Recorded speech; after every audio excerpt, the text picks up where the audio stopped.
Hey, everybody, and welcome to Comedians of Technology, People and Drugs. I'm your host, Sam Joseph, and today we're very lucky to have comedian Dan Morris on the podcast. Hey, Dan, it's really great to have you with us. Thanks so much for sharing your time. Hello. Hey. Now, you're a funny person. Let's get in straight into our first question. What's your comedy origin story? Did you, escape from an exploding planet of comedy? What happened? Do you want to go back to my first ever stage experience? We can go back, to like you were born and you made your mum laugh coming out of the Oh, womb. okay. Oh, So well, no, yeah. let's start wherever it makes sense. Um, I've just always been a massive stand-up comedy fan, and Right. always I think I'm listed as the Comedy Store's most frequent customer somewhere. Oh wow. I am certainly on a list somewhere. I just used to love going.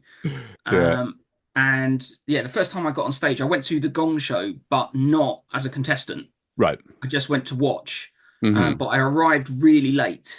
Hmm. And like literally the show is starting, and I know that my best friend Phil would have saved me a seat in the front row. Hmm. And I'm walking into the store as the MC is walking out on stage. So I kind of sprint down the aisle and managed to slide into my seat just before the MC, and I can't remember who the MC was that night, Hmm. but just before he gets to the microphone. Hmm. And then he looks at me and says, "You almost got away with that." And what's your name, sir? Dan, blah, blah, blah, blah. And it became a running joke throughout the evening. He goes, because you were late, but you're only just, you've got to get up at the end of the night and tell a joke. Oh, really? And that became a thing throughout the night. Is he going to do it? Is he going to, do this thing?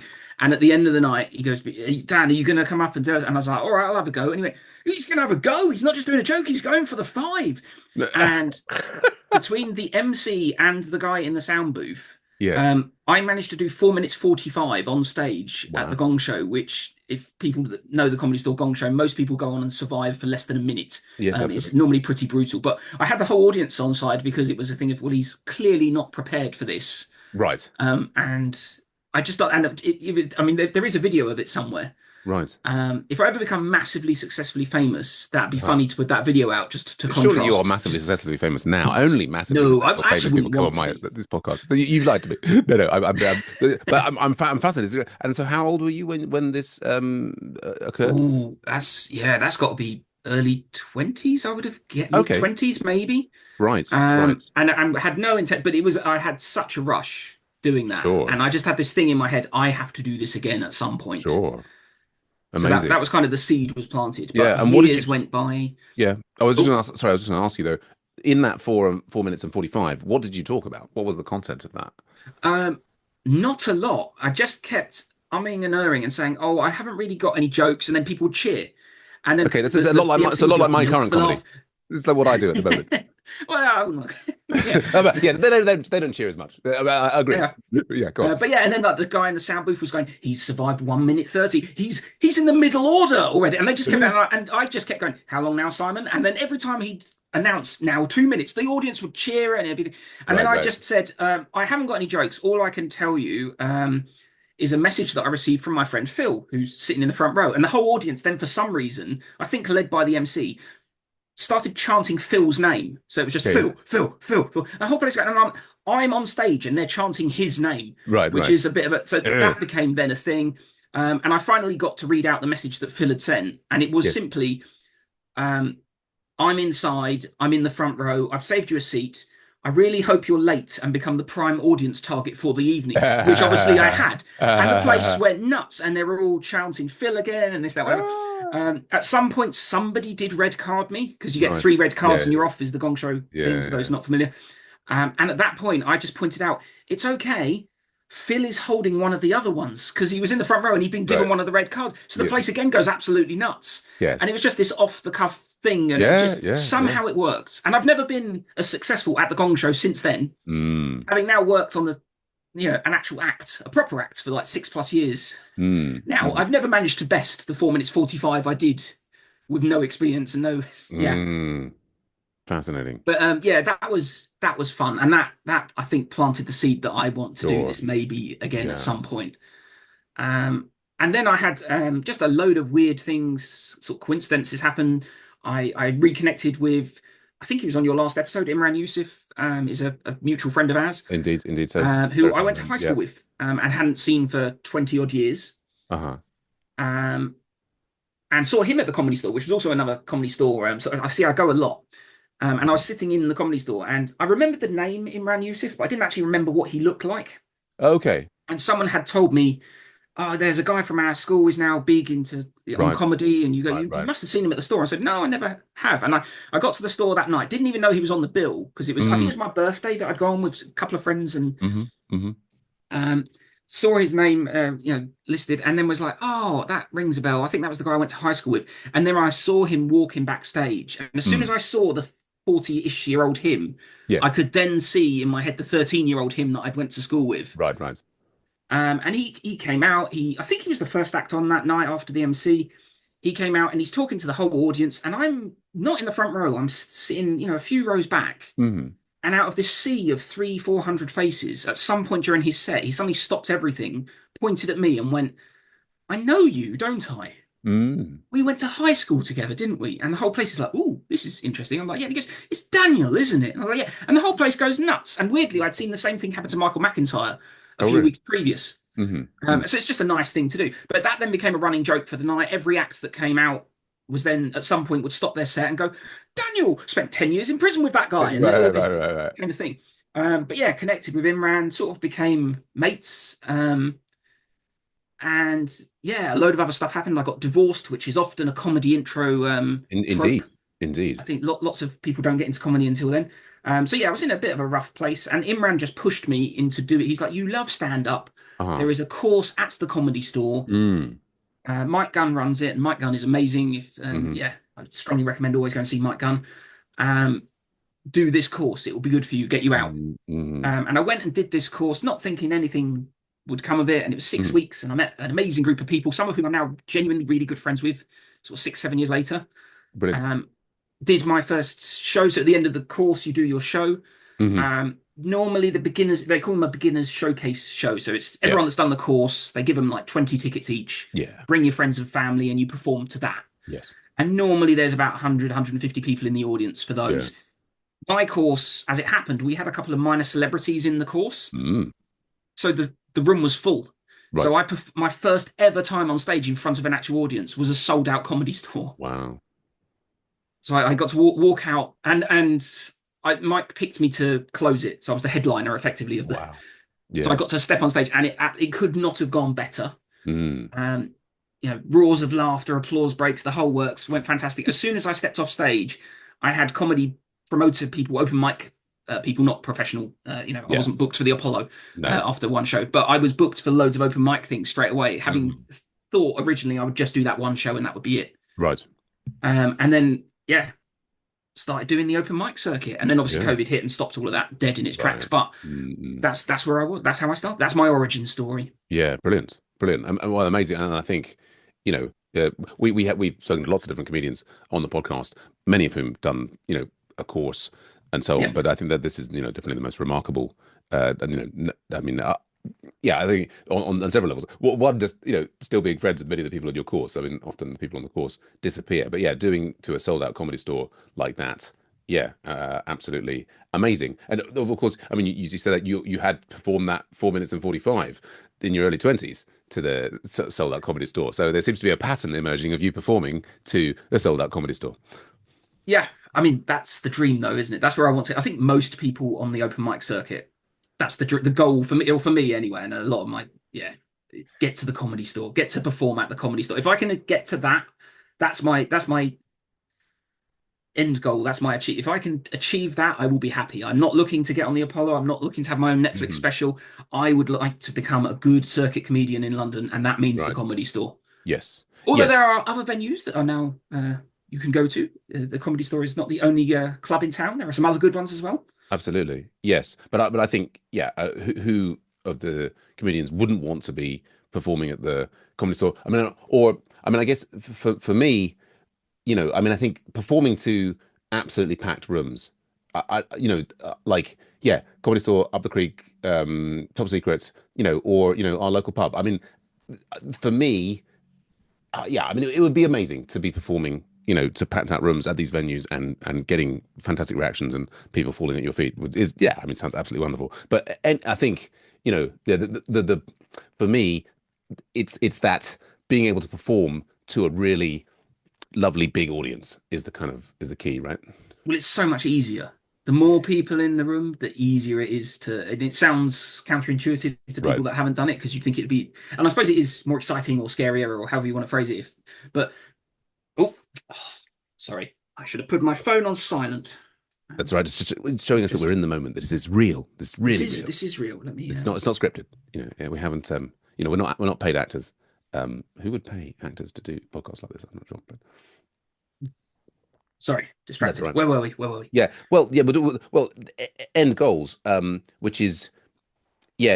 I mean, and it's obviously it's very competitive. Lots of people want to be, you know, climbing the comedy ladder. I mean, I have to say, my end goal, I think, is like basically comedy god of the entire planet, or indeed universe. I would like to reach a point that basically, being worshipped by the entire planet as the absolute, kind of incomparable comic. That's sort of my end goal. I mean, not that I'm going to get there, but yeah, like my sort of megalomania libido seems to be firing on all cylinders at the moment. But yeah, I mean, how is so that was 6 years ago, booking for open mics, there was COVID getting in the way.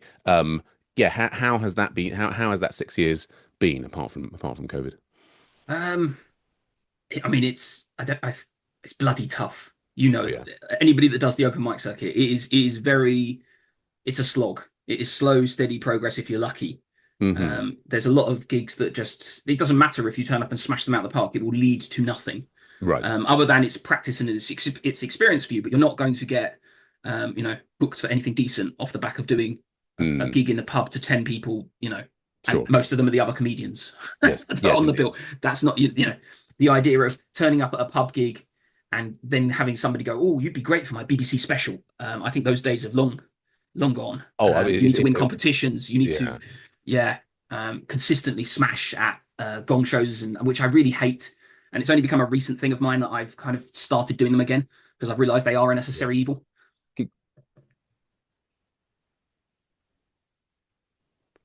Yeah, gong shows. I don't know. Does anybody enjoy them? Yeah, tell us more about the gong shows. Um, yeah, I just think comedy is, especially if you're doing it as, for me, it's a hobby, it's a passion. Hmm. It's something I want to be. I kind of do take it professionally. I like to think most of the time, but Hmm. it is not. I never want it to feel like work, and I think there's enough stress or enough pressure when you're trying to make people laugh without putting a competition format on top of it as well, Right, and right. encouraging people to boo you off stage and card you and Mm. all of these things. Right, right, right. I'm not sure that's the healthiest way to perform, Mm. but if you want to get stage time in some of the big clubs, it's the only way you're really going to get it. The one that I like the most at the moment is Up the Creek Yeah, because you can do the blackout at Up the Creek. It's a weekly gong show. The format is different than some of the others because yeah, you get to do 2 minutes no matter what. So they yes, give you 2 minutes before the audience are allowed to boo you, is what they're yes, told. yes. So you've got 2 minutes to win them over, Mm, mm, which is a lot. 2 minutes is a good amount of time for them to mm, forget about the act that was on before, forget about whatever's just happened in the room, mm. and give you a chance to get, 4 or 5 jokes in if you're quick and punchy, maybe even more. Yeah, yeah. It's interesting what you say about. Well, I mean, I agree completely. Gong shows do seem to be. Oh, one gets the sense that I know some people who have, you know, consistently won gong shows and then they're able to get open spots at the bigger clubs and they're able to get more paid work. It's not guaranteed, but I think it's Mm, it's definitely one of the routes. And I agree with you. Like the competition format, it's not ideal because a lot I think about success, and we go back to your first 4 minutes and 45, a lot about success on stage is about being completely relaxed on stage. Like if you are yes. totally relaxed and you're not attached to an outcome or what have you, it's so much easier for it to go well. And these gong shows, they do turn it into a competition, which raises the pressure. Which I mean, I hate in terms of I don't cope with them very well, and it's something I want to get better at. But in some ways, it's a good training ground, much as I dislike even the concept, because let's say you are going out to on Friday nights at Top Secret. That's a high pressure situation. If you can cope with the high pressure of a gong show, there's an implication that you'll be able to cope with the high pressure of a really top gig. Do you know what I mean? I think that's certainly true, and it definitely toughens you up. Yeah. But I also think that sometimes the material that you would pick to do at a gong show Mm. is not the material that you would then. It's let's say you smash King Gong at the Comedy Store, you survive Sure. the 5 minutes there, and they Yeah. give you a 5 minute spot on a proper night, Yeah. the next week. If that was me, the material that I probably did on the pro night would not be the same material that I did at the Gong Show night. I would pick material for a Gong Show that is suitable for a Gong. It needs to be very punchy, one-liners, Sure. nothing braggy, nothing boasty. Um, you've really got to just be hitting them with really quick jokes and not give them time to breathe. And that's not Mm. really how most, when you see pro comedians, they don't work like that on the pro nights. They're doing longer sets, 10, 15. No. You're aiming for 20 minutes. And although you want it to be lots of laughs a minute, Mm. um, you want to pace, you want to flow, you want to story, and Yeah. you Yeah. can't do Yeah. that in a 5 minute gong set where you've just got to be bouncing off of everything that's happening in the room. No, no, that makes perfect sense, and well, that's a great observation, and yeah, so that like the specifics of the material, you wouldn't use the same, but yeah, I guess it stands, doesn't it? That coping with the pressure, but then it comes back to that issue we are talking about, actually, big rooms filled with lots of people in some, when the audience has been warmed up and they're not set antagonistically towards you from the start, or they're not, Yep. the comedians who are just completely disinterested. Like I think that I've heard this on other podcasts. It's ironic that actually when you're starting out doing open mics, you've got the hardest job, and I've said this before. The you've said it Jimmy before. Carrs of this world have it so easy. I've been to we're both from Harrow or Harrow based. The Mm, Harrow Arts Centre is like a 1,000 seater big yeah, theatre thing. I went to see Jimmy Carr there. Not that I'm a massive fan of Jimmy Carr, sure. um, but I went to see him doing a new material work in progress night. Oh yeah, And you had to pay. So 1,000 plus people paid, I don't know, 15, 20 quid a ticket or something sure. like that. You're Yeah, told it's a work in progress, it's new material. He yeah. walks out on stage with a clipboard and a pen Yes, and yes, just starts reading through his jokes. yes. And then tick, and you can see he's ticking that's works, the Yeah, crossing that yeah, one hasn't. And I'm like, yeah, you lucky bastard. You yeah. get that is the best way you can possibly test material. You get a test audience of 1,000 people who have Yeah. paid you to do it. I don't get that. No, I no, need that. You shouldn't need that. You've been going for however many decades he's been doing comedy now and has like indeed won all so. these awards and things. I should be getting that level of support. Well, You well, should be having to he should be having to test his in like the Junction Harrow on a Tuesday in front of like 10 other comedians and maybe a couple of drunk people from downstairs. hmm you're getting If you people can really rock excited that about coming to room, the junction. Yeah. So God. I love the Junction. I do love your nights. Thanks. Sam runs a fantastic open mic night every week now. It's weekly, It's which every Tuesday. It's every yeah. Tuesday. Yeah. Yeah, yeah, but no, he's lucky. Lucky. I mean, I was just actually Jimmy Carr does keep coming up on this podcast and in life generally. I mean, he's a very high profile comedian. He's actually younger than I am. I worked out today. And yeah, this I think it's you say you should be getting that. I mean, I guess like you perhaps would get more value from that than him. But I guess this is it. Yes. He's been on television. He's got this draw. What once you've achieved that critical mass, then suddenly lots of things come much easier. But yeah, well, there's more we could say about Jimmy Carr, but there was Well, a the, weird the other thing is that if film. you go to see Jimmy Carr, you already know what you're getting, and you've already like his audience are going expecting to get his sense of humor. If Yeah. I turn up at a pub, or even if I started getting spots at the Comedy Store, I Yes. would be the unknown act on the bill Absolutely. that no Yeah. one has come to see. Where I've found I've started to do better on the open mic circuit is getting nights where the headliner has a style or talks about material similar to myself. Okay. So the best example of that is Mark Thomas. Mark Thomas, I think, is a comedy god. He's absolutely Yeah, amazing. he's great. Yeah. Yeah, A we've got Mark him. Thomas Go on. audience will like me, I have found as a rule. Mm, If the headliner is somebody that's doing lots of sex jokes or one-liners, that's not me at all. okay. So I'm probably not going to potentially gel with the audience. Although you never know, some people have very broad taste, some Yeah. people are very focused. But if there's a Mark Thomas audience there, that I Yeah, found yeah. works quite well for me. I think I would do fairly well with a Jack D audience, with a Stuart Lee audience. The Hmm. comedians that I like and admire, Sure.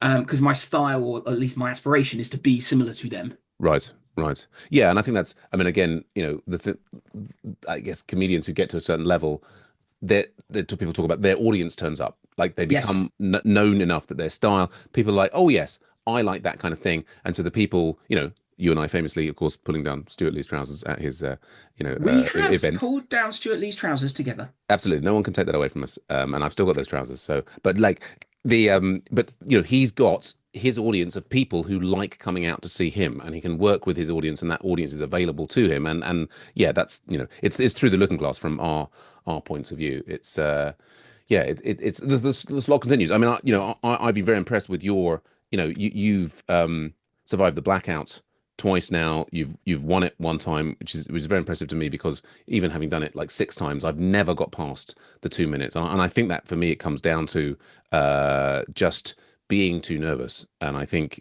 that's. I mean, I do find when I do these gong shows, it's very productive creatively. In the next day, I write loads and loads and loads of new stuff, and I have lots of thoughts. Mm. I mean, it's quite a difficult experience, but yeah, yeah, But there's a lot of luck on the night. I mean, I've survived it twice this year. I've actually survived mm, it more than that because I did it very early doors oh yeah, when I was starting, mm, and I survived the five then, but by the skin of my teeth.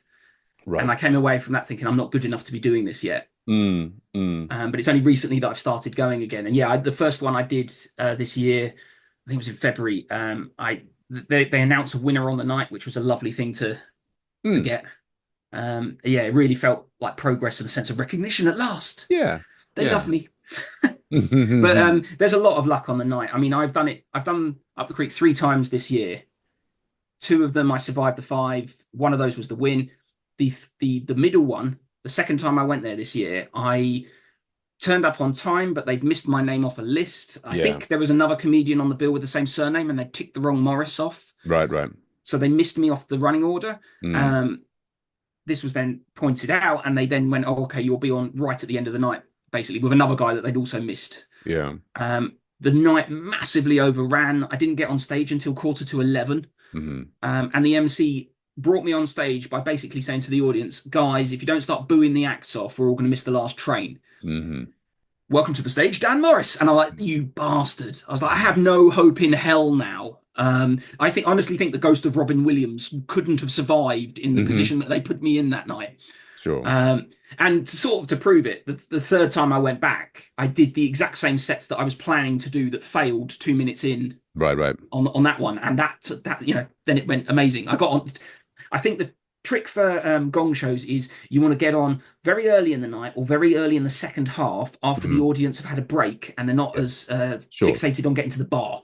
yes, Right at the end of the night is probably the toughest spot, other than the very last spot. Sometimes they give that one a little bit of sympathy because they know they've had to sit there all night to get to it. yeah, right, But yeah, so yes, things like, and also you don't know if you follow someone before you that was amazing. By contrast, you're now going to have to work harder, or mm, it can just be that the audience just misses the last person that was on because they loved them, and now mm, you've come on and you haven't instantly won them over indeed, because it doesn't work like that. But that's what that yeah. 2 minute format of the blackout I think is good because it gives you a chance to do that.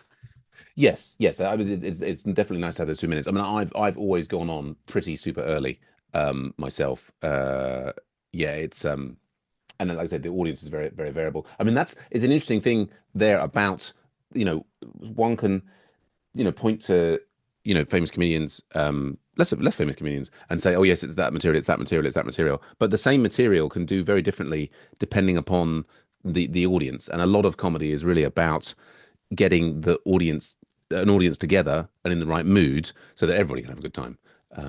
Yeah. Anyway, but so let's move on to our second question, which is, technology. Is that affecting your life and indeed your comedy at the moment? How do you use technology? And of course, as you may have heard on previous episodes, technology can apply, a pen and paper is technology. The latest AI model is technology. What tools are you using to improve your life and comedy? Um, I'm I'm not using a lot. I do have ChatGPT pretty much always open in my browser, Uh-huh. and I do run ideas past it sometimes, but it's I think most comedians probably as soon as they discovered ChatGPT were like, okay, write me a joke about this, and then it gives Yeah, you yeah, yeah. something that's just absolute garbage and of no use whatsoever. Mm. And I think Imran talked about this on the episode of was it the last episode was Imran? No, it One was of a your while last ago. It ones. was a Oh, while ago. okay. I recently listened to that, and I think he said it that it's good for if you just say to it, "I want to do a joke about X," and it might throw a load of keywords at you that will Yeah. then get you thinking and get you to come up Yeah. with something. At least that's how I'm kind of using it. Yes. It's quite good if you can come up with a format for a joke. So a Hmm. lot of my jokes are wordplay or alliteration or rhyming. Hmm. Um, it's not immediately obvious that that's what I'm doing, but it does. I talk about dating, and people give you weird advice when you're dating. Treat them mean, keep them keen. Hmm. Um, Hmm. and like, it's not good advice just because it rhymes. Right, Follow right. her all day. Watch out for pepper spray. Hmm. And if you give ChatGPT a format like that and say, I want a rhyming version of this that talks about something, it can give you some words that might help you. Yes. And that's it's quite good at. But you kind of have to have come up with the format ahead of time. Yes, yes. It's like a very advanced thesaurus. It can be used quite Yeah. effectively. Yes, I mean, Um, I think what's interesting to speak to Imran and other people is people are kind of convinced that ChatGPT and the other AIs, that their perception of how they've used them is that's where they are as regard jokes. And in fact, I mean, in my AI leadership podcast, we just had Fabio Goes on, and he has been using various AIs to do assessment of jokes funniness and shown that using this special technique that he's got, he can have them assess funniness, which is it correlates with human assessment of that. And I was at Pi Later London 2 years ago, and I generated a stand-up joke mixing desk where I sort of encoded, I prompt engineered the rules of comedy. So I think, yeah, out of the box, asking one of these AIs for a joke does not get good results. But there are, mm, you know, other approaches.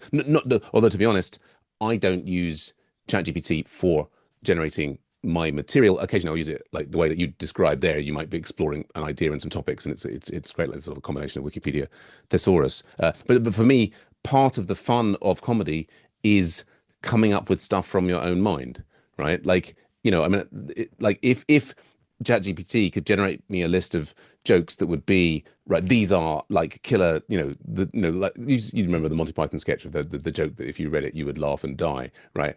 oh yeah. Imagine that the AI produces a list of 10 jokes which are absolute killers, right? But I think I would feel even if that set It's of jokes, cheating. yeah, well, and even if that allowed me to get into the comedy store and knock dead an audience of 1,000, I would still feel a little bit hollow. I mean, I'd still do it, Yeah. obviously, because I'll try and get to the top by any means necessary. But at the same time, part of what the joy of comedy is about taking something about my experience of the world and developing that. If it's like somebody else's thing, that's just not as much fun, I think. I totally get that. And I have one joke in one of my sets that I didn't steal it from another comedian, Mhm. but it was inspired by a joke that I'd heard them say. And I can't even remember the joke that they Yeah. had told. And it Hmm. was a sort of COVID related thing. And it Yeah. was it was just something to do with Scotch eggs. Okay. And I then wrote a joke, which the punchline was, "Oh, do you remember the second lockdown where you could meet both your parents in the park, but you all had to carry a Scotch egg?" And Yeah. that normally got a bit of a laugh, but every time I told it, there was a little bit in my head. It's like, you didn't really come up with all of that on your own there, Mm, Dan. And it mm, just, mm. yeah, it's not an original. It's not a completely original, Dan. That's yeah. Yeah. And I just felt dirty every time I told it, Right. Oh well, which is weird because no one owns the copyright on Scotch egg in no, comedy. no, But indeed. And you're going to have, like with as many comedians as there are, all desperately trying to come up with material, like, or in a relaxed way, come up with material from everything that's going on. They're going to trod, they're going to walk over the same ground. And like for both you and I, we are hearing other comedians tell jokes all the time, and yep, you cannot help but be influenced by those subconsciously. So it's everything ultimately is derivative. Although of course it's a very sensitive area. I mean, I think as some people have demonstrably done, lifting other people's material verbatim and then passing it off as your own is something, it's very it is an unpleasant activity that I think we cannot approve of, really. And I've seen it happen once very uh, brutally because I was a massive fan of Jack D from back in the day. That was oh like yeah. the show that I used to work on Channel 4. I used to work on a Saturday morning. I think I had to start at like 6 a.m. at Wow. Waitrose was my like Mm, college job. sure. So it was a real it shows how much I loves Jack D that I would stay up till I think he was on at like 11 or 12 o'clock on Channel 4 like the Oh night yeah. before, but I Yep. had to Yep. watch thing and I memorized all of I just loved the shows and they were often repeated and I memorized all of these and I was at a show once and a guy started doing a 2 or 3 minute bit that Jack D had done Oh from one of right. those ones back there and it wasn't a very well known one, but I knew it Mm, and I just come up over and went, "That's Jack D's." And they Mm, went, yeah, but from 20 years ago. And I'm like, that's mm, not the point. You're not allowed to still. mm. Mm. Well, at least it should be being remixed. I mean, like, you can be inspired by Jack D's comedy, but then you should be, it like we're interested in hearing about you, not hearing about Jack D. Um, Well, but so also, they didn't tell it as well as he did. So they stole his joke, screwed it up, didn't get a very good laugh of it. yeah, yeah, it's not big and it's not clever. But so you've been talking about the process there of like coming up with material, and I guess you're taking notes in your phone, you're carrying around a notebook, you're constantly jotting things down. I imagine like every other comedian. Yeah, I have an app on my phone that's just it's like little post-it notes. Okay. And I find that the best way to do it. Like little Mm. post-its, you just write a few lines or just an idea, and then I rearrange them. I try and get organized at times and color code some of them as Hmm. to, and when they actually start working and I've managed to get a laugh, I go to like a light yellow. And when they go Hmm. when a joke really smashes and I've got it exactly, I change it to gold, and then I move Right. those into one set, and that becomes a new set. Right. Because I also have a thing, I never like to repeat a joke in the same room. And I know Hmm. you're looking at me now going, you repeat them all the time at Sunset Comedy. But that's an But open mic night when I'm in uh, or especially if I go to somebody just once or twice, I like to do it complete. I like to do completely separate sets. sure, So it's sure. quite handy to have these like collections of post-its and go, okay, use those there, and then you could just copy that set and put it Yeah. aside, and then use completely different ones next time. Yeah. Yeah. No, well, and I mean, if I'm honest, I don't ever want to repeat the same joke ever again. I prefer just to tell a joke one time and then move on. But that's because So I that this is where we are worlds apart because you are. I think you've said this about yourself before. You're an improviser. yeah, yeah. I mean, it's like, well, or at least I've become an improviser. I mean, there was a period, in the last 3 years where I did the same set every day for 9 months, Yep. and it got to a level, but I was, just so bored You of the get sick of material. telling. Yeah. Yeah, and I think for like, I mean, I think what's ironic, and again, it goes back to your original 4 minutes and 45. Like the funniest thing is usually something specific in the room. Mm. And I guess, I mean, I do like my current process, which involves a lot of like rambling in virtual reality. I will take the ideas that I've said in the virtual reality and then try them out again in a physical room. But then, sometimes they're workers and then maybe I'll have another gig, in a different part of town. And it's like, okay, well, I might take one or two of those that I've, said. But basically, for me, once I've told anything 2 or 3 times, I'm kind of bored of it and I'm looking for the new thing. And yeah, I mean, it's like the traditional path, isn't it? Is that you're supposed to come up with as Imran talks about, your killer five and your killer 10, and you've got Yep. this and your club set and you do this stuff. And I just, well, maybe it's I just haven't found any jokes that are that good yet. But I'm inspired by, as we've talked about before, like comedians like Ross Noble or Rory Schofield, who they are rather than they're seeing the material as ultimately expendable and they're focusing on the skill of just making the moment funny. And that's to me that feels like more fun in the long run. I get that, but I'm impressed by. I mean, I go to the comedy store sometimes and see um the same comedian, a week or two apart, doing the exact same set, Yeah. and when they do it well and it rocks the room, and I'm still laughing the second time I hear it, I'm like, that's some good stuff you've got going on. And Mm, when they mm, make it look, when the second time, this is not off the cuff, but they make it look like it is, or they make it flow as if it mm, is. And mm, Mike Gunn is a master of that.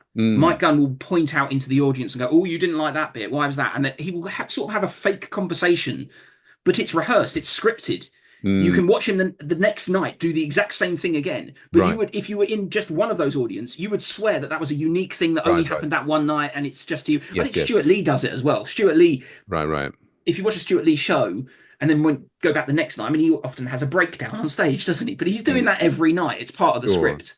Yeah. And so like that obviously takes great skill to do it and also to find the material. But it like I find it fundamentally dishonest. Like because it's I mean but in a way that a movie like The Avengers is fundamentally dishonest. It's not really but it's done well, and I will rewatch Marvel movies. But what I find with my comedy is I am quite disinterested in hearing a joke the next time. I certainly don't take away anything from the skill and the awesomeness of the but it feels like a because I was involved in theatre and I was just about to say, if you think of it like a play, would you Yeah. go and watch the same play again if you really enjoyed it the first time, but you know the second time it's going to be exactly the same? For me, no. And or at least not without like a huge gap. And it was part of my first experience with Edinburgh Fringe was performing in, the same show every night for 14 nights in a row and doing the same thing over and over again every night, 49 nights in a row was torture for me. I mean, this is just Mm. my personality. And maybe that's why perhaps I will never make it as a traditional comic because part of the skill of the classic stand-up comedian is that you can through what you generate this extraordinary material and you work out how to pass it off as off the cuff, and then you are able to trot that out, to order at the right time, and maybe And you that's just the refine it. fundament, right? Yeah, and And you you refine it. every Go on. time you say it, you're trying to maybe you just change a word or two and just see if it works any Yeah. better. But it's literally that sort of level of finesse that I admire. But it Right. sounds like drives you insane. Well, I admire it. Mm, I find the process of it like somewhat tedious.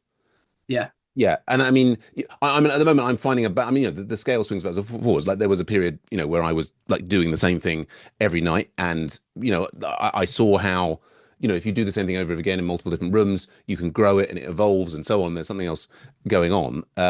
But yeah, at the moment, I've swung to the other end of the spectrum where I just have so much fun doing like completely random stuff and then enjoy playing in that random area. But I mean, there's all sorts going on. But on the technology side, do you find yourself recording your gigs? Do you use any technology as part of the act? I mean, you audio, does it independently of like the process of creating the comedy? We've talked about the app, the notebooks or whatever. What about like how you analyze your own comedy? I record pretty much, or try and get a video of pretty much everything I do. Mm, Just because I think it's very useful to watch back afterwards, especially if absolutely. you've changed something and you want to see what's landed, or even just for promotional purposes. If you get a nice clip of a joke landing really well, Mm, that's quite handy to obviously have, but also just to hear yourself and the delivery of it. I also find for me when I'm doing newer stuff, mm, um, I often bring a notepad on stage for open mics things, which I mm, know some people frown upon. mm, Um, Once I've said it and I've said it well and it's recorded on video, and then I can listen to myself say it. And you could the nice thing with that is if it's a 5 minute set, you can listen to it over and over and over again.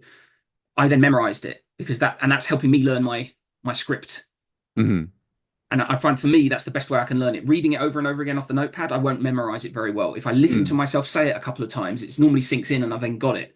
mm. So I find that's very useful. In terms of using technology on stage, no, I don't think I've ever done anything. I just wouldn't.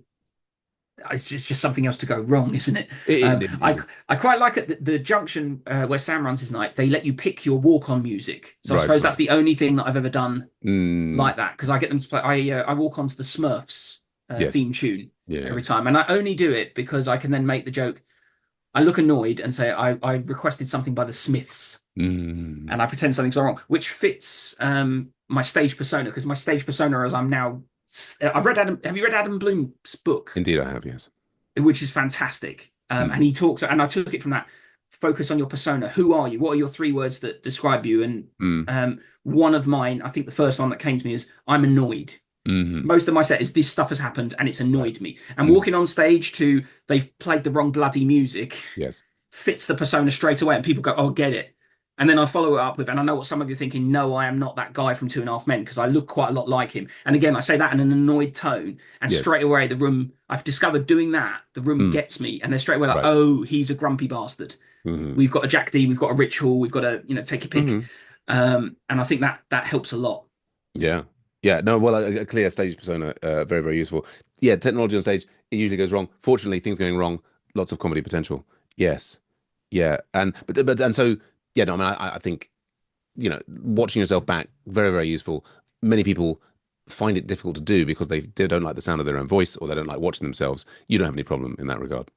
I used to hate it, but that was doing like I've had a podcast that's been going for I don't know how many years now. We're up to Yeah. 230 odd episodes, and Wow. obviously when you edit it, you have to listen to your own voice. Yes. And I think that drummed it out of me to not hate it as much. Right. Interesting. Interesting. Well, then, of Um, course, as we mentioned, every episode pretty much is I kind of love from the very beginning when I first heard my voice recorded. I think when I was about 14. I you love the love sound of the your own sound. voice. I love the sound of my voice, and I love watching myself on video. And it's not like I love it in a kind of like I'm sort of playing back and I'm going, oh wow, doesn't he sound amazing? There's just something about there's like a rather than love, it's like a fascination. It's a bit like I don't know on TikTok, which everybody should probably stop using because it's just awful. But like sometimes people fall into these like sort of wells in TikTok of like people squeezing zits or this, that, and the other, and there's just like you almost can't drag yourself away from the thing. It's about everybody people slow down for a traffic accidents. There's just I find Mm. myself mesmerized, shall we say, by audio of myself, video of myself. It's I don't know what's going on there, You are basically like the cat from Red Dwarf, aren't you? Where there's an episode where you yes, walk into a room and you will meet the sexiest person that you can possibly imagine is what's going to happen. right, right. And the cat walks in and it's him. He meets himself. Yeah, and he's like, You're that. oh, Yeah. yeah, no. But I mean, that's the thing is, it's then. I mean, this is part of my stage persona is saying like, I am a screaming narcissist. But I feel like, and maybe it's just defending against that. Like for me, the sexiest person alive wouldn't be me. Like if I was to choose a sexual partner, I think it wouldn't be me or a female version of me. Or maybe it would. I don't know. No, but it's like, what I want to say, there's just something about. I often say it's like a chimpanzee with a mirror. There's something about this magical technology that can reflect back the thing that is me. And unlike narcissists who, like basically he fell in love with his reflection and then got stuck by this pool forever. Well, maybe it is the same with me. Anyway, this should be more about you. But yes. So well, let's. I mean, I'm starting with the third question that we have, which is about the people who have the Well, biggest impact. can I Oh just no, please, please, say, yeah, please. yeah, no. I was just gonna, when I watch the videos back of me, and and this is where I love Up the Creek doing the blackout Yes, competition because when they yes, give you the video, it's multiple camera angles indeed, and it they've is. often got the audience in shot. Right. And what I love to watch is the front row reacting to the big jokes. When Yes. you see people cry laughing or scream laughing at something you've done, Sure. I'm not listening to me. I'm watching it for them. I'm looking at Yes. them going, Yes. I suppose it is still narcissism because I'm looking at that and going, I've made that happen. Yes. Yes. But that brings you a level of joy that you've made that happen for those people. And Oh, that's where absolutely. I really love it. Yes, yes. No, well, I've set up, the various venues. I tend to have two cameras running because Mm. I mean, for me, one of the biggest traumas of the night is if I've failed to record myself. So I usually have two angles, and what one of the angles will include the audience, and yeah, that I think is also. I mean.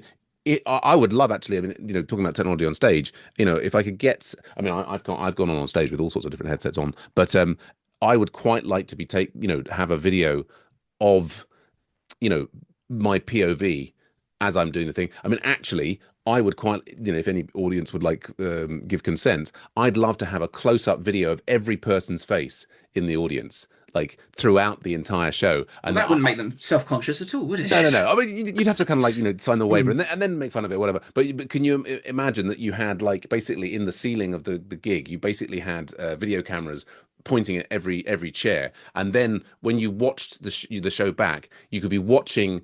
Let's say, imagine you've got multiple screens, right? You're watching a video of yourself performing, and then basically you have this kind of like wall of all of the different expressions You can of watch all every of the. single person. You can watch everybody's And everybody's they're like, oh, minute he didn't like that reaction. one, but he laughed at the next one. Okay, that's it. Exactly, Yeah. exactly. Mm. All of them in HD. One day I will do this. Yes, that would. I mean, I keep on having these. I mean, as you may know, my current extended comedy booby trap that I'm taking around to festivals involves me wearing a virtual reality headset, so I can see and basically it's sort of like I can see down. So I'm standing up, the audience sitting down in front of me. I can see the physical audience, and then the virtual reality audience. I can look up and I can see the virtual reality audience, and they can both hear each other. And I'm having the image from the virtual reality projected onto the wall behind me, so that the physical audience can see the virtual reality comedy thing. And we're playing around with that. And at the last one, I worked out how I had a headset that the audience could wear, and so they could pass around this headset, and one of the physical members could drop into the virtual one. And I keep on having ideas related to using technology on stage.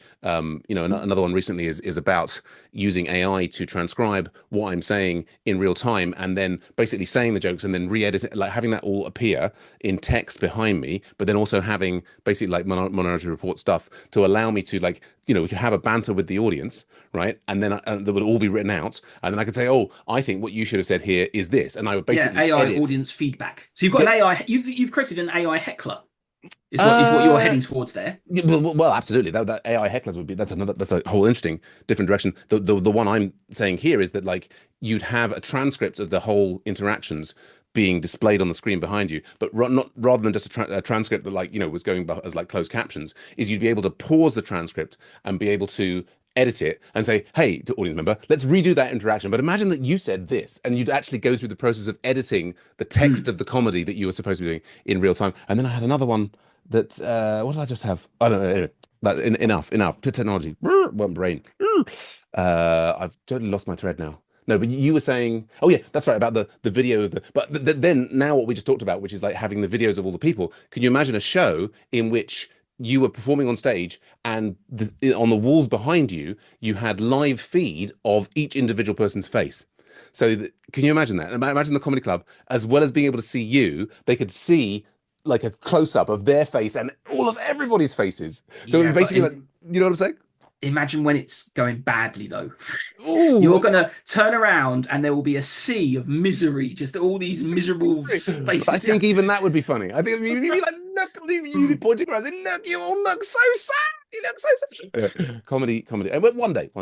These are festival ideas rather than things that you're going to be doing at the comedy store. But yeah, good stuff. So I mean, the third question we have, which is about people. What I'm finding recently is almost as people, as a result of describing their comedy origin story, they already mention the people who have the biggest impact on their life and comedy. And you've mentioned Imran Yusuf and your friend Phil and Mike Gunn and Mark Thomas, Jet D, and so on. Is there anybody that we've missed out of other people who've had a big influence on you and your comedy? I mean, loads of everybody I've seen at the comedy store has had to some extent, but Mm. Terry Alderton is a name I mean, Terry Alderton for a long time I would have said is my or was I think you go through phases in comedy, don't you? Like music, you Mm. like jazz, and then you move on to something else, and then at some point in your life you like rock, and then you go back to something else. Mm. At some point, Terry Alderton was my number one. Now I'd probably say it's Mark Thomas at the moment or Stuart Lee. Mm. I'm also, but Terry Alderton does these zany things. He uses a lot of technology actually. You should get Oh him on. yeah. He often goes on stage with a tablet and he's like hitting things and starting up sound effects and doing Oh, all sorts of cool. stuff, which is pretty cool. Right. But Terry often does voices and funny characters, and I started like that. I started as a character act. I Okay. wasn't myself on stage. Hmm. I came on as the geezer, Yes. being a very blokey version of me. Yes. And then at some point, I would drop that and become a posh version of me and go, actually, I'm from Harrow, Uh, Northwest London, Zone 5, ladies. lovely. Oh And at yes. no point, and then I would flick back to the geezer and I would terrify Uh, somebody in the front row because I'd be like, actually, this is my real voice. And uh, I'd go back to the geezer. I don't know how, but it worked so well that I would often have quite attractive ladies coming up to me after comedy just saying, we have to find out what your real voice is because they ah, weren't sure which one of the two it was, and it was actually right. neither, which was quite nice. That's a good way to But break there's the a side ice. effect of maybe of growing up in Harrow because I've got a bit of that in that I can do a bit of a posh voice, but I can say I talk like North Harrow down a bus station. I don't It's know. There's a natural side effect of living in certain places is that you develop a kind of pair of accents.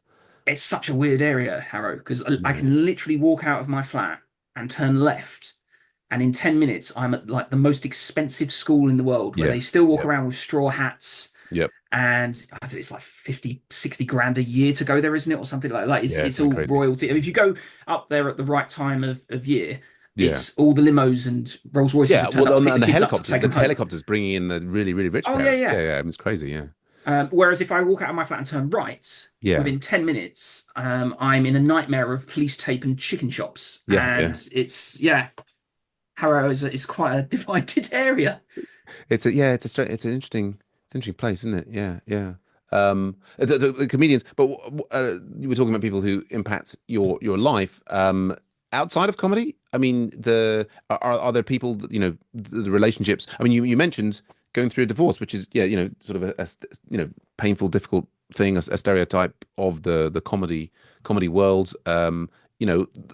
Like I don't mean to like get you to dig into your divorce particularly, but I'm just saying, independently of comedians, are there other relationships that have had a big impact on you or your comedy? Um, I think the divorce is a fair one to bring up. I mean, I had the experience that I was married to an American, so I spent a Right. lot of time over there, which Okay. is something I've only fairly recently started bringing into the comedy, and it's now turned Mm, into one of my best mm, bits. Is just listing all the stuff in America you're not allowed to do, and it's all yeah. based on truth. It was things that Yes. happened. Um, yeah, I mean, I've got a lot of very good friends that stood by me through a very rough period of my life, which That's is good good. to I hear. have a lovely girlfriend now who is Lithuanian, which I have a lot of fun with. Yeah. I do an impression of her that sounds nothing like her, Right. but nobody knows that. No. So that's the nice thing with doing voices on stage. If it's not somebody famous, they have no idea. No, no, no. I don't No. sound like this. Yes, you do. And Uh, Yes. that's kind of thing. Immediate license. I mean, yeah, just loads of people. I mean, I was going to say to you at the start of this, you're like one of the most similar people to me and not at the same time. Like Oh we yeah, overlap on so many things. We we do. both have sort of PhDs in technology side of Yes. things. Obviously, we're doing the stand up. You do karate. You're quite up into the Yeah. martial arts, which I was as well. Yeah. Taekwondo was my thing, so my like instructors and things from that will probably play a big part of who I am now. I Mm, was a mm. very insecure, very nervous guy until I was like 20, I think 21. I started Oh really? training in martial arts. Um, and that massively brought me out of my shell. Oh good. And I think teaching that, I taught for like 15 years. I think that was put me in front of a room of people, Okay. standing and doing something that I think would have been intimidating to a lot of people. That Sure. probably has boosted I mean, lots of comedy is down. You've sort of said it earlier. It's ego, it's confidence. If Sure. you can seem at ease or like you belong in the Yeah. room, Sure. and you don't look instantly terrified. Yes. I mean, a lot of comedians now are. I mean, Jeff Innocent springs to mind. I mean, he's a Mm. scary looking man. You wouldn't want Indeed. him angry at you. But yeah, a lot of comedians are quite tough Mm. looking people. I think there's a thing to that. Yes. Yes. Oh, yeah, no, that's really interesting. And I'm also so well, two things. One is yeah, similar to me that we do have a lot of overlap. But yeah, our styles are quite different at the moment. Also, you talk about you spend a lot of time in the States as well. Which is how many years were you there? I never lived there full time. Okay. I just travelled backwards and forwards a lot. Okay. I was there for like 2, 3 weeks at a time, Okay. many times a year. Right. I was fortunate enough that I mean I was doing my PhD during when the early days of that relationship. So, and I could work remote. So I was going over and spending a month there and then coming back and then going back Okay. again. And so I was spending a lot of time and I wasn't, although we did do a lot of traveling and some touristy stuff, I was spending a lot of the time there just in a American household. I was just, Right. And I was living a normal life over there. I wasn't there as a holiday as such. It was yeah, yeah, just yeah. I'm working from a house that's in America. So, and I had friends and extended family over there as they Right. became later on that have influenced some of my comedy certainly. Uh-huh. And I still go back quite a lot because I play Oh yeah. poker. It's a big passion of mine, and I've got a Oh group of yeah. friends. We go to Vegas most years, or at least we did until COVID, and then obviously Okay. that. Yeah, but we're going. I'm going again in September unless civil war breaks out. And Right. let's see Yeah. what the Donald comes up with next. Oh well, you never know. You never. He keeps it interesting, is what he does. Yeah, it's interesting that you say that. Yes, because I do sense an Americanism in you. Or that I feel like you've definitely got a kind of like a mixed flavor of British and American. I've had that said to me, and I can never hear it, but a lot of people have said that there's a twang, or now and again I just say the wrong word. Okay. Like I think it was Windex or something. I dropped it Yeah. casually into a conversation once with my family, Yeah. and they were like, "What the hell are you going on about?" And I Yes. thought that was an English product, and apparently it's not. It's No. just No. American. Do you know Yeah. Windex? I, Does it I do. not? Well, I lived in You know America. of it? I lived in America, well, in Hawaii for 7 years. So Oh, did you? I have had. I mean, my sister will make fun of me when I say things like garbage or the mail, or instead of Yeah. post or rubbish or what have you. So in terms, yeah, I've got a little bit of that. I mean, it's been now for me 15 years or so since I've been in the States, so it's kind of been beaten out of me. I actually caught myself today. I was talking to my girlfriend. We were at my allotment doing some work, and there was a small hole in her trousers. But what I Oh, said to her was, "There's a hole in your pants," and I right, don't know right. where that. And I caught myself going, Yeah, I've gone yeah. American again." That's American. Yes, but Yeah. when I was saying that you come across as a bit more American, I wasn't thinking so much as the choice of words. That sounds relatively English, or at least my own brain is a bit mixed up in terms of American Mm. versus English vocabulary. So But actually, I the wouldn't. twang. No, no, not even. I mean, not in the. I would just say in the way that you express yourself comes across. So Really? I'm not like sure if I should be offended by that or not. American. I think if you're offended by Mm. that, you're then offending lots of American people. So careful, careful. Indeed. I Yes. mean, is it a bad thing to be American? I don't think so. I mean, Well, they're not. Well, They're not again, favorably viewed in most places at the moment, are they? indeed so. But again, all stereotyping is problematic, isn't it? I mean, we Mm, shouldn't say that this something is true of all black people. We should not say something is true of all American people. that is true, and I have lots of friends over there and people that Yeah, yeah. yeah. Just because they've elected a leader who I don't know, is on the extreme on many spectrums. Doesn't mean that every American person is a bad person. But anyway, we're not going to solve that issue here. No, more what I mean is that I think British people compared to American people tend to be quite what's the word? They're quite self-deprecating. Whereas I think you have a lot of American style confidence, is what Do I you mean. think? I've never Uh, been told that before, but okay. yeah, yeah. I think the way that you describe yourself comes across to me as has resonances with the way I'm more used to American people describing themselves and of course, even then, Ah, within Britain, there are people who are more or less confident or, like mm. make themselves up or what have you. But yeah, I wondered if that was an American influence. But, it's clearly we've looked here at, clearly the American experience has had a big impact on you. Mm. I will have to think more about this. This has given me, yeah, some The, food for thought about. I mean, what I'm could be always, comedy I got material. very sort of self-analytical during COVID. I think a lot of people did, but that was when I sort of started doing some online personality tests that very quickly came up and said, "You're approaching autistic." Because like, I'm borderline, which is like that's the best kind of autistic, by the way, to be. You don't Mm, want to be the full-on one, but if you're approaching it, um, mm, mm. see, I'm boasting already, but I'm the best kind You're of the autistic. well, see, you put it Yeah, in case. You see, other people might say, "Oh, I'm a bit worried that I'm on a," and you're like, "No, I'm the best kind of." So I'm the that's best very kind. American. Brilliant. Yeah, yeah, You could yeah. be So president of America. You've got the right. I definitely couldn't. Go on. Now, see, there now your Britishness is coming in, saying, "Oh, I couldn't mm. possibly." So there, you're a lovely mix of like American confidence and British self-deprecating humor. Well, that might be something I delve into more in the comedy then. I think it's certainly it's a really easy way to get cheap laughs on Uh, stage. Is just to walk on stage and just say "fucking Americans," and an English audience will go like, "Yeah, here we go." yeah, yeah. Well, Uh, punching up. Yeah, I Indeed. guess until they, become like a failed state, and then it's going to be. Well, anyway, sorry, I shouldn't get ahead of myself. Well, rushing on. Drugs. That's our fourth question, and of course, it's a strange term, drugs. And in America, they have drugstores, right, where they go to get their drugs. And when they say the word drug in America, it doesn't necessarily mean illegal drugs in the way that it does in the UK. And when I use the term here, drugs, I'm talking about any kind of substances, which could be, like aspirin, could be potatoes, could be ADHD medication.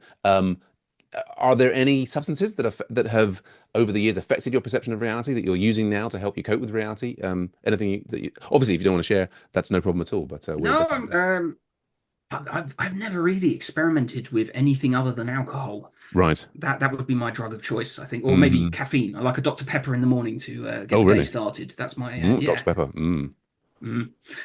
Another doctor. Um, Three of us. Yes. there you go. But Dr. Morris, Dr. Joseph, yeah, and Dr. Pepper. Yes, we should do a show. Go on. I find. I mean, I try and avoid. I've been trying to avoid doing it recently. Is to go to comedy gigs and not drink when Mm. when I'm performing. I go on completely sober. I think you have your wits about you a lot more when you haven't had a drink. I know Agreed. you don't drink at all. No. Um, but I think you're a bit sharper when you don't. But also, you're more nervous, which I don't like. I think there is a magic number for me. I think if I have like 1.5 pints of Guinness before I go on Right. stage, I think that takes the edge off just enough, but doesn't Yes. impair me significantly enough that it's noticeable in any way. And also, Yeah. I think there's a swagger of walking on stage with a pint that Mm. can Oh, yeah. make you look more. I mean, Stuart Lee used to do it all the time. He'd always Yeah, walk on with a sure. Guinness. Yeah, you can Uh, tell from his stomach now. and it's yes, you can. He looks like a fat Stuart Lee. He's, Stuart, we love you, and if you mm, do want the trousers back, just get in touch and add me as your opening act. Yes, yeah, no, well, it's really, I mean, but it sounds like though you've got the alcohol under control in that is your like for me what I've struggled with alcohol and cigarettes and caffeine and all sorts of things in the past is that if there's something that I am getting a little buzz off, I tend to do too much of it. I no, kind I'm of that as well. But oh really really it's yeah, yeah. If you have, very rare I would go out and have one drink. right That doesn't happen. okay I will have, but especially on a. But doing the comedy, if I have maybe one before the show, and then after Yeah. the show is finished, especially if it's gone really well, Yeah, yeah. you're buzzing. You're on a high. You want Sure. something to then calm down a little bit. And for me, that's like another pint, Interesting. and then another pint. Um, Yeah, so so see, for yeah, me, buzzing after a show, and this is when I very first, kind of got back into it like 3 years ago.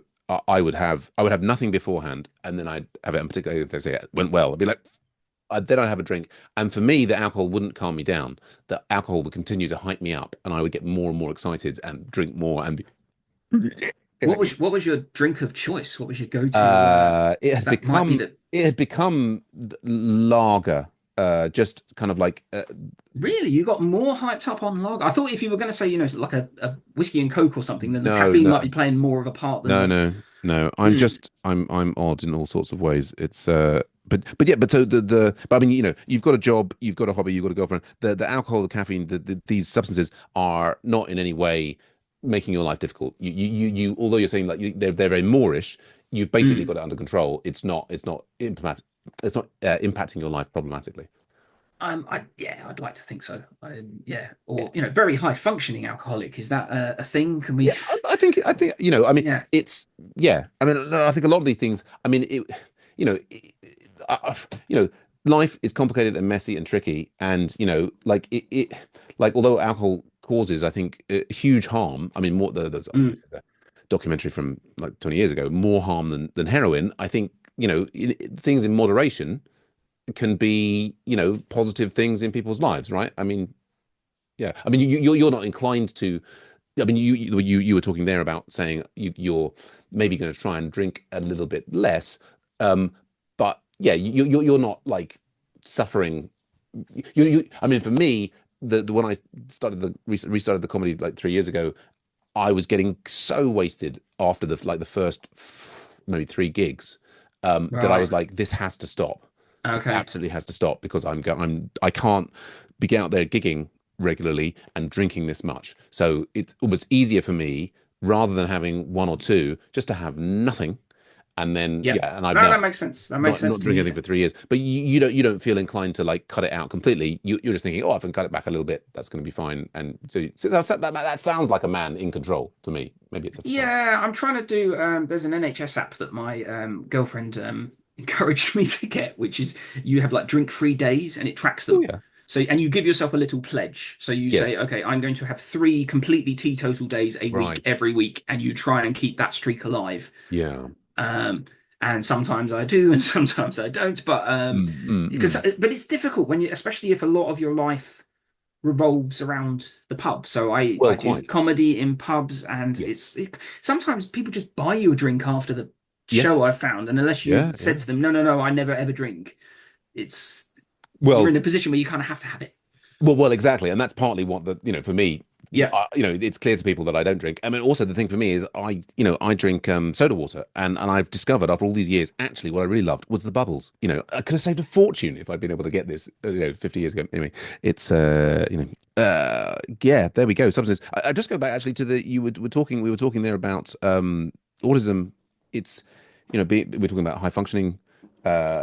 It's a various of my friends have well, at least one of my friends has started taking ADHD medication. On the comedy circuit, we meet many people who talk about having ADHD. There are many people who it's always strange with autism because people will tell you that they're autistic, and you're often unsure if it's a medical diagnosis or if it's a self-diagnosis. Yeah, And I'm certainly in the self-diagnosis category, but look, and I'm certainly not high enough up that I don't think it's at this point in my life it would benefit me at all to go and take any medication for it. Or, mm, mm, I think during my childhood it might have been more helpful if it was a sort of a diagnosed thing, and maybe there might mm, have been a bit of support. I was very socially awkward for a long time, and when I look back at a lot of the weird things yes, I used to say and do and sort of obsess about back then, mm, um, I think these days a 13-year-old me would get a lot more, would have a much easier ride than mm. 13-year-old me did back then. Sure. Yes. Yes. So I was, it's interesting hearing you talking about becoming more socially confident at 21. I was also very socially awkward until about 17. And there was a ski trip Mm. that I think sort of turned me around. But yes, I think, yeah, there's a different recognition of the range of different personality types. Yeah. I mean, people like the guy who ran the comedy course that I did my 3 years ago. He said to me, after my behavior in the comedy course, "Are you on the spectrum?" And I I so think, well, it's a spectrum. Everybody's on it somewhere or other, but I think yeah, most comedians, almost everybody on the circuit, has issues or is a bit slightly different than the norm. Otherwise, you yeah, wouldn't be doing comedy, I don't think, because it's yeah. not a normal thing to want to go and do, I think, for a lot of people. Indeed, indeed. So yeah, it's. I mean, but for me, I think like you, I'm kind of like I don't really want to try any medication for these kind of things. I kind of quite like my personality and my behavior and habits the way they are, more or less. I mean, if I had some mechanism of being less addicted to things, but even then, it's like taking like regularly taking a drug. To stop you being addicted to things, that sounds like a kind of addiction in itself. So it's anyway, that you could have given that more. I thought that was a really witty off the cuff moment there. If you think about it more, you'll laugh eventually. Anyway, but yeah. So on to our final question. What does it all mean? This life, the universe, and everything. Is Jesus guiding your way? Is it Osiris? Is there a religious component? Is there is it all science all the way down, and after we die, it's all lights out and no fun in heaven? What does it all mean? Is it a simulation? Is Elon Musk pulling our legs? Oh, if it's a simulation and Elon Musk turns out to be the architect of the Matrix, oh man, we're all in trouble then. I'll be very disappointed. No, I'm not really religious at all. I mean, I had a mixed faith upbringing because I Oh have yeah. Jewish dad, Christian mother, Oh really? Okay. which straight away I think just puts questions in your head because you're like, well, you Sure. both can't be right. Yeah. Something's not. Yeah. Actually, didn't you say that? Because my dad, his father was Jewish and his mother was Christian. So he had a similar thing, and that's Mm. really right. So you and what did they try and raise you in a particular faith, or just that was sort of a thing in the background, and you So knew? the plan was allegedly that myself and my sister were supposed to be raised in both, Oh yeah. and then we were told, you would then pick. That was what my parents had set out to Ah. do, was Oh sort of the wow. thing. So Hmm. mum took us to church every Sunday, Uh-huh. and every Saturday dad couldn't be bothered, so we didn't go to synagogue. Okay. I think I've been in the synagogue about half a dozen times in my life, Okay. and yeah, so I had no real experience of that. But I have a Jewish family, so all my Hmm. cousins are Jewish. Cool. I had Jewish grandmother, obviously, who I went to see every week. So I was in Hmm. a Jewish house. Lots of Yiddish was spoken, which Right. I can barely throw a word or two together of. Sure. Um, but yeah, I straight away was very early doors thinking, well, one religion is wrong here, and what if I pick the wrong one? And Ah. this is you could, and then it was like, what if they're all wrong? And that's Mhm. yeah. And now atheism is a huge thing in the world and in many people's lives. But I just view myself as just a non-practicing nothing. Okay. I like the idea of an afterlife. I kind of hope that something happens after we die, but Mm. I severely doubt that anybody has written it down in a book correctly yet. Mm, mm, mm. Yeah, indeed. And so then, and with those different influences, what's then your philosophy or your intuition? I mean, what's your intuition about what this is that we're experiencing, and what's your philosophy about how to cope with it? That's too deep a question for me. I'm too simple for a question like that, Sam. Yeah, oh, I come on, just you're being British rather than I want the American, I want the no, I confidence. just bumble my Tell me way like it through is. Tell me life, and like imagine you're Trump and tell me it's like, yeah, I what's it all know about? this. I've no idea. I've no idea You what know, it's all about. Yeah, spiritual It's people okay. always freak me out with their confidence. Yes. Um, Yes. and yeah, I haven't got a clue. I like to think that something happens at the end, and you maybe get to view a replay or somebody. I like the Mm. idea of karma, but Oh yeah. there's a lot of Yeah. evidence that that doesn't work in this life anyway. Hmm. Because lots of horrible people seem to be having a whale of a time. Uh, Um, but yeah, I don't know. I have no idea what happens next. And no, no, no, yeah, and me neither. I think it's it's open season, and it sounds like it's not something that bothers you particularly, right? You're not busy like I mean, I think for some people, like for example, Pete Holmes on the in his podcast, he asks particularly about what happens after you die because I think he's really interested and fascinated in it. I mean, actually, for me, this is probably the first time that I've mentioned the after death thing. It's partly because I'm being influenced by his podcast, but yeah, it's for me. I'm just excited by the idea that when you die, like they basically like a headset comes off and they say, right, that was round one of the interview for Boo Boo the oh, Baby can you Foods. play it again? Yeah, or I mean, it's like yeah, it's like like restart Ready Player One or what a game over. Like Yep. it just it is. I mean, the universe is this extraordinary. I mean, both of us men of science, if you look into it, like the kind of like the arrays of, the assemblies of atoms and molecules and things, allowing us to even exist and so on. Just it's, from the microscopic level to the macroscopic, the universe and the superclusters of galaxies and whatever. I mean, it's just this extraordinary thing. I mean, which then actually most of the day you can completely ignore, and you can have a cup of tea, and and then there's this whole like psychological realm that you can explore as we do in comedy, right? We find these ideas, and you put these things different together, and whatever. I mean, it is an extraordinary universe, and yeah, who knows what's going on? I'm not sure, but I think I don't lose sleep over it, but I'm definitely interested to find out what's going on. There we go. Well, I Cool. like the simulation idea is one. I mean, that's another one. You can never prove it or disprove it because Right. if you're in the simulation and you break out of the simulation, then you stop existing because you're only in the simulation, surely. Well, I mean, I think that's the interesting question. I mean, there are fantastic books on this, like Ray Kurzweil's Age of Spiritual Machines and so on. I mean, you can imagine like the thought experiments these other people have done that, like, that you create a simulation, and we are now with our technology on this planet creating simulations of worlds and agents talking to each other. And if these agents were gifted with enough level of intelligence, they could work out that they were in a simulation and then start communicating with the human creators and say, hey, we'd like to be, can you give us a video stream of the real world? And you'd actually have this robot that was walking around the world that was basically of things that had, I mean, and so in principle, like if you take up the level, like through our like the hadron collider, they could like get down to some level where they would actually find the sort of like source code of the universe, and they would work out how to communicate with the creators and say, hey, we've actually, we're in here, we're alive. And then we would be given access to some external realm that, our entire universe was a simulation within. All of these things, um I think at the moment we're not able to prove or disprove, but in principle you could. And perhaps when you die, you automatically, that you get loaded into a different program. It's all sorts of crazy things could go on, really. I was disappointed in, I think it was the second Matrix movie, Yeah. that I thought they'd done something very clever at the end of it, and it turns out they hadn't.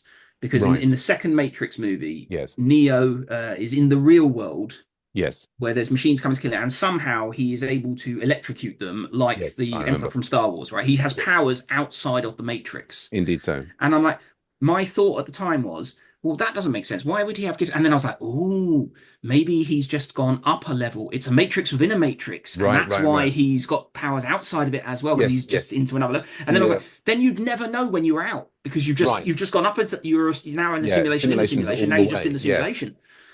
And where does it end? Indeed. And well, it ends with the third Matrix movie that didn't expand on that theme, didn't it? Oh, Well, God. and then the fourth one, which was god awful. Yeah. Well, I don't know. It wasn't like. There were moments when I was enjoying myself, but it was, I mean, it's like so many things. God, they're so desperate to rehash things. This is the thing. We can link that back to my approach to comedy, which is I just don't want to do the same thing over again. I want it to be constantly new all the time at the moment until I don't. But anyway, Dan, it's been a pleasure talking to you. How can people find out more about you? Where can they go to see you performing your comedy? You can follow me on Instagram. I have at Dan Morris Comedy Hmm. is me. I have a podcast. Hmm. If you don't mind me plugging Please, please, another a please, rival show. yes, absolutely. There must be more listening of podcasts. Tell us about your podcast. It's called Two Skeptical Chaps, Yes. and it's spelt the American way, which Uh-huh.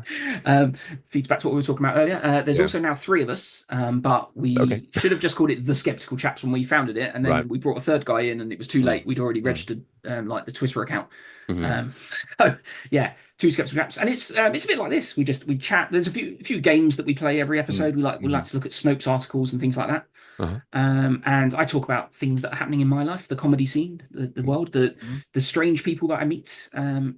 I mean, that's the nice thing of doing stand up is you get to meet your heroes. It's a lot easier than if Well, you're maybe into you rock do. and roll. I think meeting. Well, no, we met Stuart Lee. Come on, Sam. We pulled his No, no, trousers no, off. I was in. I was. like he's hung like a mule. It was a pleasure. I met Robin Williams is a thing that I always like to throw out just to That's name drop. extraordinary. Yeah, yeah. I'm just saying. I think you're rubbing shoulders in circles with heroes. I'm kind of like slumming it. In the more of the open mic. So I can aspire to at some point be meeting heroes like you're doing. Hmm. Well, I didn't meet Robin Williams because of any particular yeah, there was no social connections that got me there. No, I sure. went to one of his shows Well done. and was lucky enough as I was leaving that he walked out of the door right next to me. So I Yeah. bumped into him and was like, "Can I shake your hand?" Oh, And brilliant. I met my hero and shook his hand. I said, "Nanu, Nanu," and he looked really annoyed, which Yeah. haunts me to this day that I didn't say Yeah. something, deeper Yeah. or, please stick Yeah. around, don't do anything silly a bit further on. Yeah. Yeah. Yeah. A great loss. Yes. Yes. But so there's you on Instagram, there's the podcast and upcoming shows. I mean, you do also, I know you run some nights. Do you want to just plug those quickly? Yes, I so Sam runs the open mic night in Harrow at the Junction, which is This guy Sam, fantastic. I love him. He's one of my favorites. Oh, that he's a nutcase, the guy that Oh, the nutter, MCs that. nutter, but love him. Yeah, yeah. Go on. Yeah. No, that's a good one. And then there is another night in town though, just down the road. There is an Irish bar called Frosties, Yep.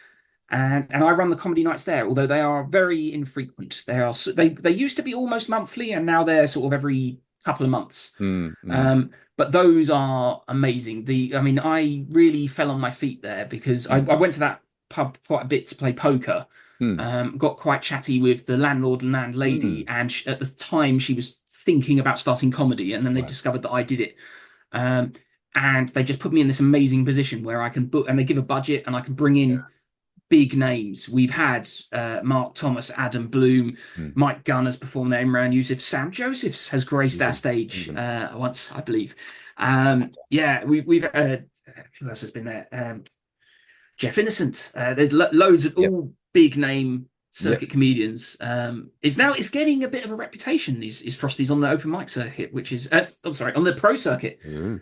I walked backstage at the Comedy Store, Mm. and Jeff Innocent went, "Oh, it's Dan. He books Frosties."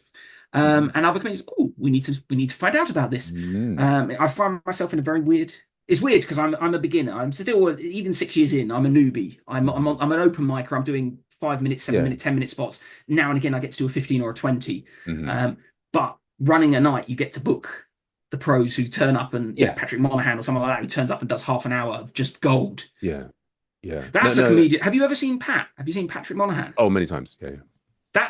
That feels like he's closer to you than me. I'm sure. He feels like he's Yeah, he's improvising. very chatty. There's a lot of interaction with people in the room and so on. Yeah, yeah. He's I've been very impressed with his sets. Mm. Yes, yeah, and I think that is like you're pointing something out there, which I think is true. I think a lot of comedians starting out they think, oh gosh, running a night is going to be a lot of work, but it can pay dividends. So yeah, It made me such a better comedian running a night, yeah, simply because it meant that I had a regular gig to go to, and because it was a very regular crowd in there, I felt I couldn't repeat any jokes at all yeah, there. So it yeah. forced me to write new stuff, even if it was god awful. And I'm often the worst act on the bill that night, Mm, because I'm doing new, whereas everyone else is bringing their tried and tested, and they haven't been there mm, before, so they can. mm, But it made me so much better. mm. Yeah, So I'd strongly recommend that to anybody that's going down. Start a night up and book me and yeah. Sam. There we go. Paid Brilliant. Yeah, spots, ideally. absolutely. Fantastic. Yeah. Yeah, we're very affordable. Or you, me more than you. But yeah, but Frosties, yeah, well, we'll get links to all the things in the show notes. Last word, of course, will be coming up to Daniel Morris. Dan, thanks so much for being on the podcast. Hope you're ready to fire off your last words to close the show. But before we do that, I'll just thank everyone for listening. And remember, you can help support comedians on technology, people, and drugs by going to patreon.com/comedians on.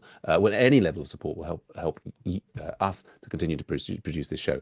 You might actually be the first person. We've never received any support. We'd love to receive some support at some point. Go on, you could be the first one. But please do follow us on Facebook, and we'll see you all again soon. Last word to the guest, Dan Morris.